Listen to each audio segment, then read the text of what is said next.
പിതാവിന്റെയും പുത്രന്റെയും പരിശുദ്ധാത്മാവിന്റെയും നാമത്തിൽ ആമേൻ. അമ്മേ പരിശുദ്ധ അമ്മേ, അമ്മേ പരിശുദ്ധ ദൈവമാതാവേ, കൃപാസനത്തിലൂടെ ഞങ്ങൾക്കും ഞങ്ങളുടെ ദേശത്തിനും അമ്മ മധ്യസ്ഥം തേടി തന്ന എല്ലാ അനുഗ്രഹങ്ങൾക്കും കൃപകൾക്കും ഞങ്ങളിപ്പോൾ ഹൃദയം നിറഞ്ഞ നന്ദി പറയുന്നു. അമ്മേ പരിശുദ്ധമ്മേ, ദൈവമാതാവേ, 2004 ഡിസംബർ 7 ഉച്ചകഴിഞ്ഞ് 2:30 കൃപാസനത്തിൽ സംഭവിച്ച അമ്മയുടെ പ്രത്യക്ഷപ്പെടലിനെക്കുറിച്ച് തിരുസഭയ്ക്ക് സമർപ്പിച്ചിരിക്കുന്ന പഠനരേഖകളുടെ മേൽ സഭാത്മകമായ പഠനം ആരംഭിക്കുവാൻ ഞങ്ങൾ പ്രാർത്ഥിക്കുന്നു. അമ്മേ പരിശുദ്ധമേ, ഭൂസ്വർലോകങ്ങളുടെ രാജ്ഞിയായ അങ്ങേയ്ക്ക് ഭൗമസംരക്ഷണത്തിനായി പ്രപഞ്ചപ്രകൃതിയെ തന്നെ തിരുസഭ പ്രതിഷ്ഠിക്കുവാൻ ഈ പ്രത്യക്ഷീകരണം വഴി ഇടയാക്കണമേ. പരിശുദ്ധമേ, ജപമാല മാതാവേ, സകല കൃപാസനം പ്രാർത്ഥനയോടും ചേർത്ത് ഞങ്ങളിപ്പോൾ പ്രാർത്ഥിക്കുന്ന ഈ കുടുംബത്തിന്റെ പ്രത്യേക നിയോഗം പറ മക്കളെ.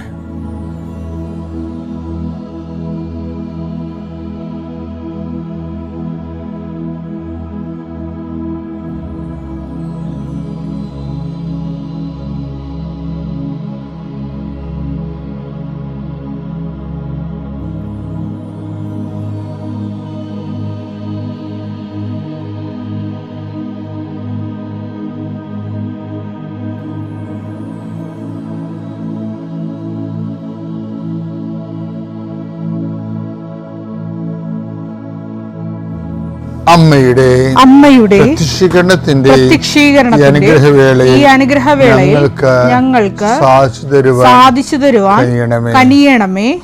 ആമേൻ. കർത്താവേ, നിന്റെ ഉന്നതമായ നാമത്തിന് സ്തോത്രം ചെയ്യുന്നു. കർത്താവേ, നിന്റെ വിശുദ്ധ പൗരോഹിത്യത്തെ മഹത്വപ്പെടുത്തുന്നു. കർത്താവേ, 40 വർഷം ഞാൻ അർപ്പിച്ച കുർബാനയുടെ യോഗ്യതയാൽ കൃപാസനത്താറെ ജീവനോടെ പ്രത്യക്ഷപ്പെട്ട പരിശുദ്ധ അമ്മയുടെ മാധ്യസ്ഥത്തിൽ ഞാൻ മക്കളെ ഈശോ നാമത്തെ ആശീർവദിക്കുന്നു.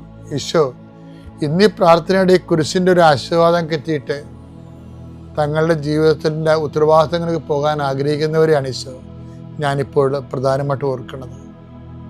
ഇന്നത്തെ യാത്രകളെല്ലാം ഞാൻ ആശീർവദിക്കുന്നു. നിൻ്റെ ഓരോ സംസാരവും നീ ആരോടൊക്കെ നിന്ന് സംസാരിച്ചാലും അതെല്ലാം നിനക്ക് അനുകൂലമായി വരാൻ ഞാൻ ആശീർവദിക്കുന്നു. നീ രേഖകൾ ഒപ്പിടുമ്പോഴേ കർത്താവിൻ്റെ ആശീർവാദം ഞാൻ നിനക്ക് നൽകുന്നു. നീ ഒരു പുസ്തകം വായിക്കുമ്പോഴേ, നീ എഴുതുമ്പോഴേ, നീ ഒരു രേഖ കൈമാറുന്നത് എല്ലാ പ്രക്രിയകളെയും കർത്താവിൻ്റെ നാമത്തിൽ ഞാൻ ആശീർവദിക്കുന്നു. നീ ഇന്ന് ആശുപത്രിയിലാണ് പോകണമെന്നുണ്ടെങ്കിൽ നിൻ്റെ ഡോക്ടർ നിൻ്റെ വിഷയങ്ങളെല്ലാം കേൾക്കുകയും കൃത്യമായ മരുന്ന് നിനക്ക് നിശ്ചയിച്ച് തരികയും കൃത്യമായ പ്രിസ്ക്രിപ്ഷൻ നൽകുകയും നല്ല ഡയഗ്നോസിസ് നടക്കാൻ വേണ്ടി, ഷാർപ്പ് ഡയഗ്നോസിന് വേണ്ടി എല്ലാ രോഗികളെയും ഈശോ നാമത്തിൽ ആശീർവദിക്കുന്നു. കർത്താവേ, നീ കഴിക്കുന്ന ഭക്ഷണം ഇന്ന് നീ ചിലപ്പോൾ പ്രാർത്ഥിക്കാതെ കഴിക്കാമായിരിക്കും, പെട്ടെന്ന് കഴിക്കുമായിരിക്കും, സാരമില്ല. എങ്കിലും നീ ഓർത്താലും ഓർത്തില്ലേലും നീ ഇന്ന് കഴിക്കാൻ പോകുന്ന മുഴുവൻ ഭക്ഷണപദാർത്ഥങ്ങളെ, നീ ഇന്ന് കുടിക്കാൻ പോകുന്ന മുഴുവൻ പാനീയങ്ങളെ, ശുദ്ധവെള്ളം ഉൾപ്പെടെ കർത്താവിൻ്റെ നാമത്തിൽ പിതാവിൻ്റെയും പുത്രൻ്റെയും പരിശുദ്ധനാമത്തെ ആശീർവദിക്കുന്നു. വിശ്വാസ പ്രമാണം. സർവശക്തനായ പിതാവും ആകാശത്തിൻ്റെയും ഭൂമിയുടെയും സൃഷ്ടാവുമായ ദൈവത്തിൽ ഞാൻ വിശ്വസിക്കുന്നു. അവിടുത്തെ ഏകപുത്രനും ഞങ്ങളുടെ കർത്താവുമായ ഈശോമിശിഹായിലും ഞാൻ വിശ്വസിക്കുന്നു. ഈ പുത്രൻ പരിശുദ്ധാത്മാവിനാൽ ഗർഭസ്ഥനായി കന്യകാമറിയത്തിൽ നിന്ന് പിറന്ന് പൊന്തിയോസ് പീലാത്തോസിന്റെ കാലത്ത് പീഡകൾ സഹിച്ച് കുരിശിൽ തറയ്ക്കപ്പെട്ട് മരിച്ച് അടക്കപ്പെട്ട് പാതാളങ്ങളിൽ ഇറങ്ങി മരിച്ചവരുടെ ഇടയിൽ നിന്ന് 3-ാം നാൾ ഉയർത്ത് സ്വർഗത്തിലേക്ക് എഴുന്നള്ളി സർവശക്തിയുള്ള പിതാവായ ദൈവത്തിന്റെ വലതുഭാഗത്തിരിക്കുന്നു. അവിടെ നിന്ന് ജീവിക്കുന്നവരെയും മരിച്ചവരെയും വിധിക്കുവാൻ വരുമെന്നും ഞാൻ വിശ്വസിക്കുന്നു. പരിശുദ്ധാത്മാവിലും ഞാൻ വിശ്വസിക്കുന്നു. വിശുദ്ധ കത്തോലിക്കാ സഭയിലും പുണ്യവാന്മാരുടെ ഐക്യത്തിലും പാപങ്ങളുടെ മോചനത്തിലും ശരീരത്തിന്റെ ഉയർപ്പിലും നിത്യമായ ജീവിതത്തിലും ഞാൻ വിശ്വസിക്കുന്നു. ആമേൻ. സ്വർഗ്ഗസ്ഥനായ ഞങ്ങളുടെ പിതാവേ, അങ്ങയുടെ നാമം പൂജിതമാകണമേ. അങ്ങയുടെ രാജ്യം വരണമേ. അങ്ങയുടെ തിരുമനസ് സ്വർഗത്തിലെ പോലെ ഭൂമിയിലും ആകണമേ. അന്നു വേണ്ടുന്ന ആഹാരം ഇന്ന് ഞങ്ങൾക്ക് തരണമേ. ഞങ്ങളോട് തെറ്റ് ചെയ്യുന്നവരോട് ഞങ്ങൾ ക്ഷമിക്കുന്നത് പോലെ ഞങ്ങളുടെ തെറ്റുകൾ ഞങ്ങളോടും ക്ഷമിക്കണമേ. ഞങ്ങളെ പ്രലോഭനത്തിൽ ഉൾപ്പെടുത്തരുതേ, തിന്മയിൽ ഞങ്ങൾ രക്ഷിക്കണമേ. ആമേൻ. നന്മ തെളിഞ്ഞു മറിയമേ, സ്വസ്തി. കർത്താവ് അങ്ങയുടെ കൂടെ, സ്ത്രീകളിൽ അങ്ങ് അനുഗ്രഹിക്കപ്പെട്ടവളാകുന്നു. അങ്ങയുടെ ഉദരത്തിൻ ഫലമായി ഈശോ അനുഗ്രഹിക്കപ്പെട്ടവനാകുന്നു. പരിശുദ്ധ മറിയമേ, തമ്പുരാന്റെ അമ്മേ, പാപികളായ ഞങ്ങൾക്ക് വേണ്ടി ഇപ്പോഴും ഞങ്ങളുടെ മരണസമയത്തും തമ്പുരാനോട് അപേക്ഷിക്കണമേ. ആമേൻ. നമ്മൾ ഈ ദിവസങ്ങളിലെല്ലാം കാണുന്നത് ദൈവം നമ്മളെ ചേർത്ത് പിടിക്കുന്ന വചനങ്ങളെയാണ്.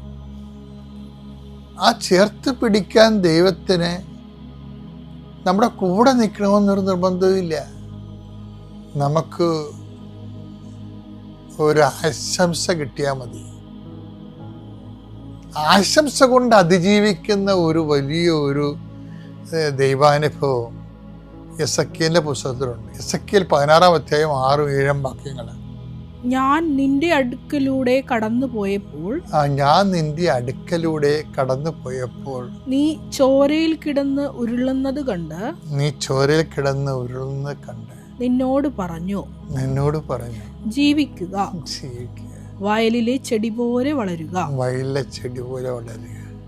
അപ്പൊ ഒരു ആശംസ മാത്രമേ അവിടെ ഉള്ളൂ. പിന്നെ ഒരു കുറെ കാലം കഴിയുമ്പോ ദൈവം ഈ വ്യക്തിയുടെ മുമ്പിലൂടെ കടന്നു പോകും. അത് ഇസ്രയേലാണ് ഉദ്ദേശിക്കുന്നത്. പക്ഷെ വ്യക്തികളുടെ ആധ്യാത്മിക ജീവിതത്തിൽ സത്യമാണ്.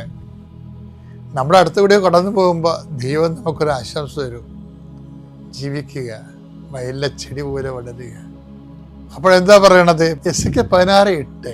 ഞാൻ വീണ്ടും നിന്റെ അടുക്കിലൂടെ കടന്നു പോയി നിന്നെ നോക്കി നിനക്ക് വിവാഹപ്രായമായെന്ന് ഞാൻ മനസ്സിലാക്കി. എന്റെ മേലങ്കി കൊണ്ട് നിന്റെ നഗ്നത ഞാൻ മറച്ചു. ഞാൻ നിന്നോട് സ്നേഹവാഗ്ദാനത്തോടെ ഒരു ഉടമ്പടി ചെയ്തു. അങ്ങനെ നീ എന്റേതായി തീർന്നു. എന്ത് വിഷയം എന്ന് പറയുന്നത്? ഉടമ്പടി എന്ന് പറയുന്നത് നിസ്സാര വിഷയമല്ല. നമ്മൾ അനാഥമായി ഓർഫണായി അഡ്രസ് ഇല്ലാതെ കിടക്കുമ്പോൾ നമ്മളൊരു ഉടമ്പടി ദൈവമായിട്ട് ചെയ്ത് കഴിയുമ്പോൾ ദൈവത്തിൻ്റെ എല്ലാ വാഗ്ദാനത്തെ കുറിച്ച് അവിടെ പറയുന്നുണ്ട്. ഞാൻ നിന്നോട് സ്നേഹവാഗ്ദാനത്തോടെ ഒരു ഉടമ്പടി ചെയ്തു. അങ്ങനെ നീ എന്റേതായി തീർന്നു. അപ്പൊ നമ്മള് ഈ ഉടമ്പടി ചെയ്യുമ്പോൾ എന്താ സംഭവിക്കുന്നത്? നമ്മൾ ദൈവത്തിൻ്റെതായി തീരുകയാണ്. അതോടുകൂടി നമ്മുടെ എല്ലാ ദുഃഖങ്ങളും ഭാരങ്ങളും പ്രശ്നങ്ങളും ദൈവത്തിൻ്റെതാകും. ദൈവത്തിന് അറിയാം അതെങ്ങനെ പരിഹരിക്കണമെന്ന്. അതിൻ്റെ ഉടമ്പടി നീ വിശ്വസ്ത പാലിച്ച് മുന്നോട്ട് പോവുക. സന്തോഷത്തോടെയാണ് ഈ ധ്യാനത്തിൽ പങ്കെടുക്കേണ്ടത്. കർത്താവിൻ്റെ അരൂപി നിങ്ങളിലേക്ക് ഇറങ്ങി വസിക്കേണ്ട സമയമാണ്.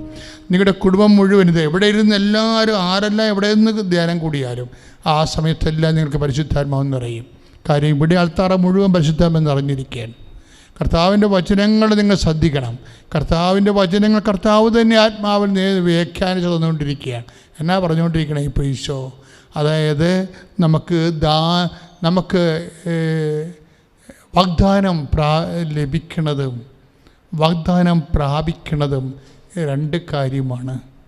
വിശ്വാസമുള്ളവർക്ക് റോമാ 4:16 അനുസരിച്ചുകൊണ്ട് വാഗ്ദാനം കിട്ടാം. പക്ഷേ വാഗ്ദാനം പ്രാപിക്കുക എന്ന് വെച്ചാൽ ഓഫർ കിട്ടിയാൽ പോരല്ല. ജോലിക്കൊരു ഓഫർ കിട്ടിയാൽ പോരല്ല. ജോലി കിട്ടണ്ടേ?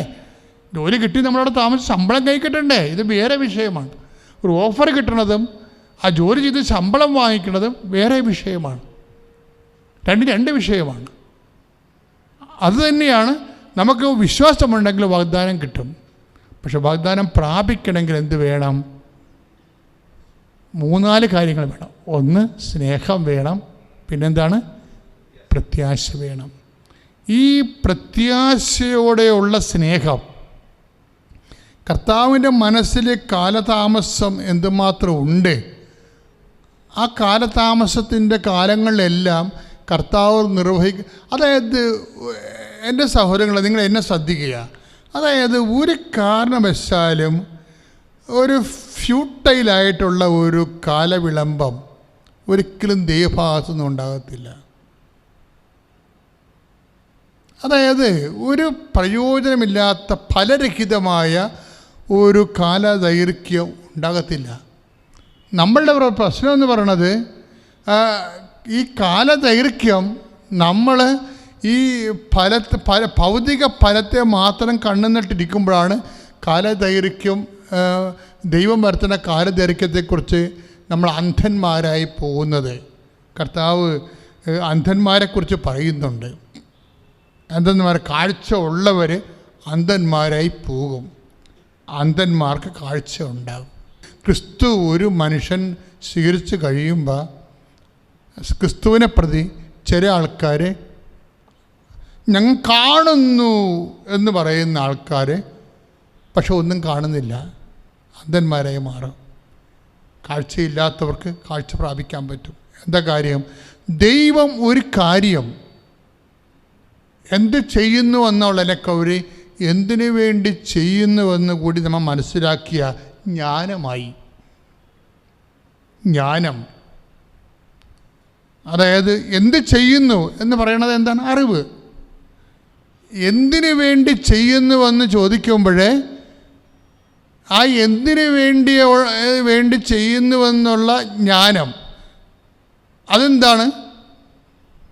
അത് യേശുക്രിസ്തു 1 കൊരിന്ത്യർ 1:24 ദൈവത്തിൻ്റെ ജ്ഞാനവും ദൈവത്തിൻ്റെ ശക്തിയും. ദൈവത്തിൻ്റെ ജ്ഞാനത്തിൽ എന്താണ്? എന്തിനു വേണ്ടി ചെയ്യുന്നു എന്നുള്ളതാണ് അതിൻ്റെ ജ്ഞാനം. നോഹവ് എന്ന് പറയുന്ന ജ്ഞാനം. എന്തിനു വേണ്ടിയാണ് ചെയ്യണത്? എന്താണ് താമസിക്കാൻ കാരണം? അല്ല ഈശോ ഈശോ ഈശോ എന്ന് പറഞ്ഞുകൊണ്ട് വണ്ടിക്ക് കാത്തു നിൽക്കണ പോലെ അനുഗ്രഹത്തിന് കാത്തു നിൽക്കുന്ന ആൾക്കാരുണ്ട്. അപ്പോൾ വണ്ടിക്ക് കാത്തിക്കണ പോലെ അപ്പോൾ ഒരാൾ പറയണേ ആ വണ്ടി ഇന്ന് ഓടുന്നില്ലെന്ന് തോന്നുന്നു, പ്രൈവറ്റ് ബസ് ഇന്ന് അവർ രാവിലെ കണ്ടില്ല, അപ്പോൾ ഇനി വരത്തില്ലായിരിക്കും പറഞ്ഞാൽ അവരെ വീട്ടിൽ പോകും ചിലപ്പോൾ, അല്ലെങ്കിൽ അടുത്ത വണ്ടി കയറി പോകും.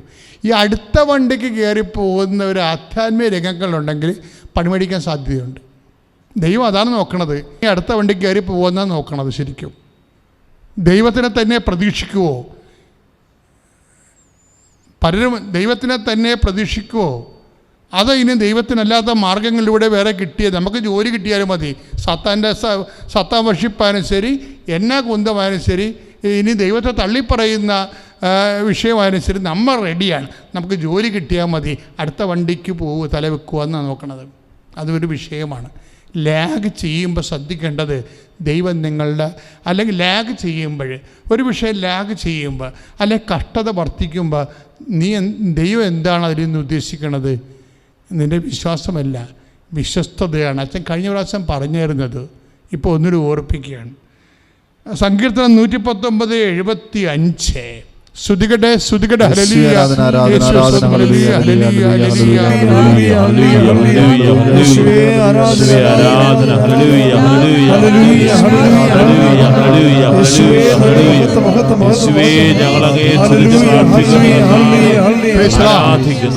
വന്നു. പിന്നീട് അത് കുറഞ്ഞ് ഇപ്പോൾ 3 മാസമായി അവന് ഒരു പനിയോ ജലദോഷമോ ഒന്നുമില്ല. പിന്നെ അവന് ഭക്ഷണത്തിന്, സാധാരണ ഈ പ്രായമാകുമ്പോൾ കുട്ടികൾക്ക് രാവിലെയൊക്കെ ഭക്ഷണം കൊടുക്കാം, പക്ഷേ ഇവന് രാവിലെ കുഞ്ഞിലേ കൊടുക്കുന്ന കുറുക്കാണ് ഇപ്പോഴും കൊടുക്കുന്നത്. ആ ഭക്ഷണത്തിൽ വളരെയധികം കുറേ അലർജി ഉണ്ടായിരുന്നു. അത് ക്രമേണ ഇപ്പോൾ അത് മാറിക്കൊണ്ടിരിക്കുകയാണ്. എങ്കിലും അവൻ പൂർണ്ണ ആരോഗ്യവാനായിട്ടാണ് അവൻ ഇരിക്കുന്നത്. ഇത്രയും വലിയ ഒരു ദൈവകൃപ ഞങ്ങൾക്ക് തന്ന മാതാവിന് 1000 നന്ദി പറഞ്ഞുകൊള്ളുന്നു. കാരണം ഇവൻ്റെ അമ്മ ഇവിടെ ഇല്ല. ഇവൻ്റെ അമ്മ കഴിഞ്ഞ ഡിസംബർ 28 കാനഡയിലേക്ക് സ്റ്റുഡൻറ്റ് വിസയ്ക്ക് പോയത്. പോകുന്നില്ല എന്ന് പറഞ്ഞ്, കുട്ടിയുടെ അസുഖം കാരണം പോകുന്നില്ല എന്ന് പറഞ്ഞ് മടിച്ചു നിൽക്കുകയായിരുന്നു. പക്ഷേ അപ്പോൾ എന്നെയും കൃപാസന മാതാവിനെയും അവൾ ഭാരമേൽപ്പിച്ചിട്ട് അവൾ പോയി. അതിന് ശേഷം അവന് ഇതുവരെയും ഒരസുഖം വന്നിട്ടില്ല. രണ്ടാമത്തെ നിയോഗം എൻ്റെ ഉടമ്പടിയുടെ നിയോഗം എന്താണെന്ന് വെച്ചാൽ, മോൻ്റെ അമ്മ എൻ്റെ മകൾക്ക് പ്രഗ്നൻ്റായ ആ സമയം മുതൽ ദേഹം മുഴുവനും അരിമ്പാറ, നെറ്റിയിലും മുഖത്തും കൈയും കാലും എന്ന് വേണ്ട എല്ലായിടത്തും ചെറിയ ചെറിയ അരിമ്പാറകളും വലിയ അരിമ്പാറയും വരുമായിരുന്നു. ആകെ വൃത്തികേടായിട്ട് വളരെയധികം മാനസിക ബുദ്ധിമുട്ടുണ്ടായി. പിന്നെ ഡോക്ടേഴ്സിൻ്റെ അടുത്ത് കൊണ്ടുപോയി കുറേയൊക്കെ കരിച്ചു കളഞ്ഞു. ചില ഭാഗങ്ങളിൽ ലേസർ ചെയ്തു. ഒരു ഭാഗത്ത് ചെയ്യുമ്പോൾ വീണ്ടും മറ്റൊരു ഭാഗത്ത് വരിക. അങ്ങനെ പുറത്തിറങ്ങാൻ പറ്റാത്ത വിധത്തിലുള്ള മാനസിക ബുദ്ധിമുട്ടായിരുന്നു അവൾക്ക്. പക്ഷേ ഞാൻ നിയോഗം വെച്ച് ഇത് പ്രാർത്ഥിച്ചു. ഇപ്പോൾ 3 മാസമായി അവളുടെ ശരീരത്തിൽ അങ്ങനെ ഒരു സാധനമേ ഇല്ല. അവളെന്നെ ഫോട്ടോ എല്ലാം വീഡിയോ കോൾ വിളിച്ചിട്ട് എല്ലാം കാണിച്ചു തന്നു. ഒന്നുമില്ലമ്മേ, എല്ലാം മാഞ്ഞുപോയി എന്ന് പറഞ്ഞു. അത് ദൈവമാതാവ് ഞങ്ങൾക്ക് തന്ന ഏറ്റവും വലിയ അനുഗ്രഹമാണ്. ഞങ്ങൾ 1000 നന്ദി പറയുന്നു. ഇനി ഇതിലും പ്രധാനപ്പെട്ട ഒരു കാര്യം, ഞാനിവിടെ വരാൻ എന്നെ ഇവിടെ എത്തിച്ചത് എൻ്റെ മകൻ്റെ ആവശ്യത്തിന് വേണ്ടിയിട്ടായിരുന്നു. എൻ്റെ മകൻ കാനഡയിലാണ് ഉള്ളത്.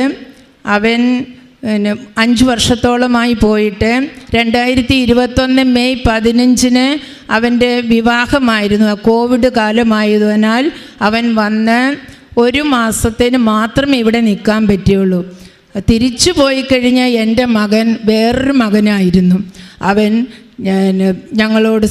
ഞങ്ങളെ കോണ്ടാക്റ്റ് ചെയ്യില്ല, വിളിക്കില്ല. 7 മാസങ്ങൾക്ക് ശേഷം അവൻ്റെ വൈഫും പോയി. വൈഫും അവിടെ ചെന്നതിന് ശേഷം അവൻ്റെ ഫോൺ നമ്പർ മാറ്റി. യാതൊരു വിധത്തിലും അവനെ കിട്ടുന്നില്ല. 5 മാസക്കാലം ഞാൻ കണ്ണീരോടുകൂടി ഞാൻ പ്രാർത്ഥിച്ചു. പക്ഷേ എനിക്ക് പ്രയോജനം കിട്ടിയില്ല. എൻ്റെ മകനെ എനിക്ക് തിരിച്ചു കിട്ടണേ, എൻ്റെ മകനെ എന്നെ വെറുക്കല്ലേ. പ്രത്യേകിച്ച് കാരണങ്ങളൊന്നും തന്നെ ഇല്ല. അതാണത്. അങ്ങനെ വിഷമിച്ച് ഞങ്ങൾ കുടുംബത്തിലുള്ള എല്ലാവരും ഞങ്ങൾ പ്രാർത്ഥിച്ചു. അപ്പം എനിക്ക് തോന്നി ഈ പ്രാർത്ഥനയൊന്നും എനിക്ക് ഫലം നൽകുന്നില്ല. കൃപാസനത്തിൽ വന്ന മാതാവിൻ്റെ അടുത്ത് വന്ന് ഉടമ്പടി എടുത്താൽ മാത്രമേ എനിക്കതിന് പ്രയോജനമുള്ളൂ എന്ന് പറഞ്ഞു. അങ്ങനെ ഞങ്ങളിവിടെ വരികയും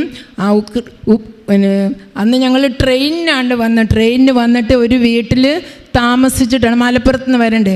അങ്ങനെ ആ വീട്ടിൽ താമസിക്കുന്ന അന്ന് ഇവിടെ എത്തിയിട്ടില്ല. എൻ്റെ മകൻ എന്നെ വിളിച്ചു.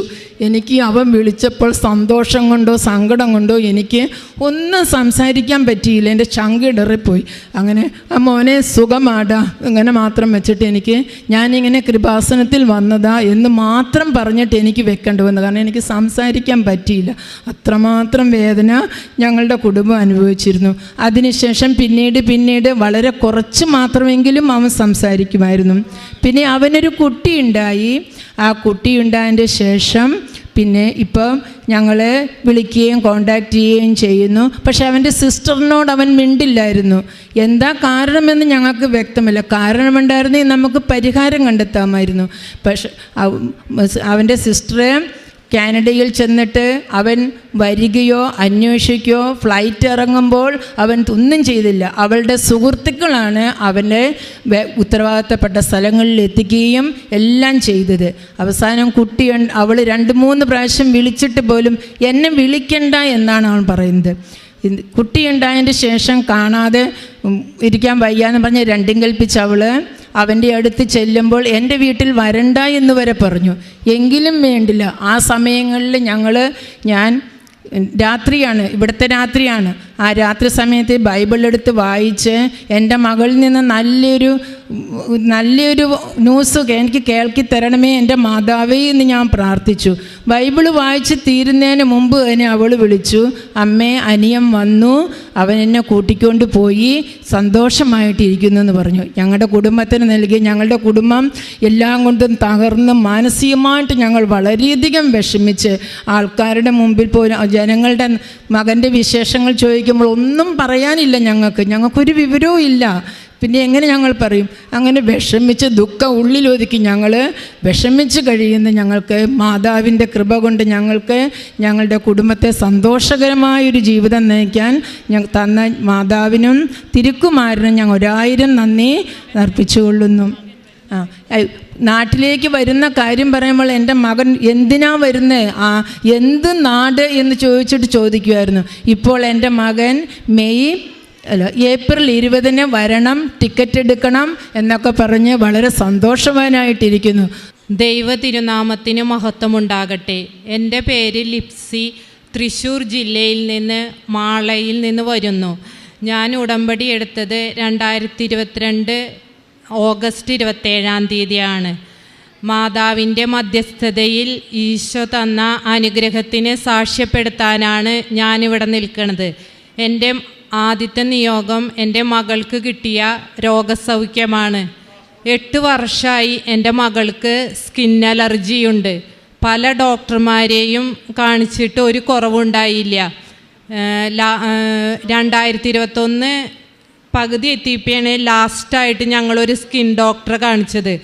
അതൊരു ബ്ലഡ് ടെസ്റ്റ് ചെയ്തപ്പോൾ അവളുടെ ബ്ലഡിൽ അലർജി കണ്ടമാനം ഉണ്ടെന്ന് പറഞ്ഞു. അതൊരു 8 മാസം ട്രീറ്റ്മെൻ്റ് ആയിരുന്നു. ഒരു 12 അലർജിയുടെ ഇഞ്ചക്ഷൻ വരെ എൻ്റെ മകൾക്ക് ചെയ്ത്. ആ ട്രീറ്റ്മെൻറ്റ് കഴിഞ്ഞിട്ടും ആ ഇഞ്ചക്ഷൻ്റെ ഡോസ് കഴിഞ്ഞപ്പോൾ തുടങ്ങി അവൾക്ക് പിന്നെയും ചൊറിച്ചലും, മേത്തൊക്കെ ആണെങ്കിൽ നിറച്ച് കറുത്ത കുരുക്കളും കറുത്ത പാടുമാണ്. കൈയുടെ ഷോൾഡറുമേയും പുറത്തും തൊടയമേയൊക്കെ ഭയങ്കര കുരുക്കളും കറുത്ത പാടുമായിരുന്നു. ഞാനിവിടെ വന്ന് ഉടമ്പടിയിൽ നിയോഗം വെച്ച് എൻ്റെ മോളുടെ സ്കിൻ അലർജി മാറാൻ വേണ്ടി നിയോഗം വെച്ച് പ്രാർത്ഥിച്ചതിൻ്റെ ഫലമായി അതിൽ നിന്ന് അവൾക്ക് രോഗസൗഖ്യം കിട്ടി. അവൾക്ക് ഞാൻ ഉടമ്പടി വസ്തുക്കൾ, നേർച്ച വസ്തുക്കൾ, നേർച്ച ഉപ്പ് ഉടമ്പടി വെള്ളത്തിലിട്ട് കൊടുക്കുകയും തൈലം അവളുടെ പുറത്ത് പറ്റി വിശ്വാസപ്രമാണം ചൊല്ലി പുറത്ത് പറ്റി പ്രാർത്ഥിച്ചതിൻ്റെ ഫലമായി അവളുടെ സ്കിൻ അലർജി പൂർണ്ണമായിട്ട് മാറുകയും ചൊറിച്ചലും ശരിക്കും മാറി മാതാവ് അനുഗ്രഹിച്ച്. രണ്ടാമത്തെ നിയോഗം എനിക്ക് ഞങ്ങളുടെ സ്ഥലക്കച്ചവടം നടത്തി കിട്ടിയതിൻ്റെ പേരിൽ 6 വർഷമായി ഞങ്ങൾക്ക് സ്ഥലം വിൽക്കാൻ നോക്കണേ. സ്ഥലത്തിന് വഴിയും ഉണ്ട്, റോഡ് സൈഡിലുള്ള സ്ഥലമാണ്. പക്ഷെ അത് ഒരിക്കലും വിറ്റു പോണില്ല. 6 വർഷമായിട്ട് നോക്കിയിട്ട് ഉടമ്പടിയിൽ വെച്ചത് കൊണ്ട് മാത്രമാണ് ഞങ്ങളുടെ ആ സ്ഥലം വിറ്റുപോയത്. ഞാൻ അവിടെ ചെന്ന് വിശ്വാസപ്രമാണം ചൊല്ലി നേർച്ചൊപ്പിട്ട് പ്രാർത്ഥിച്ച് കഴിഞ്ഞ മാസം ഫെബ്രുവരിയിൽ മാതാവിനോട് പറഞ്ഞു പ്രാർത്ഥിച്ചു, അമ്മേ മാതാവേ, ഫെബ്രുവരി മാസം ലാസ്റ്റ് ഞങ്ങളുടെ സ്ഥലം കച്ചവടമാക്കി തരണമെന്നും അമ്മയോട് ഞാൻ പ്രാർത്ഥിച്ചു. അതിൻ്റെ ഫലമായി ഫെബ്രുവരി ലാസ്റ്റ് കച്ചവടം നടക്കുകയും കരാർ എഴുതുകയും ചെയ്തു. അമ്മ മാതാവ് തന്ന് അനുഗ്രഹിച്ചു.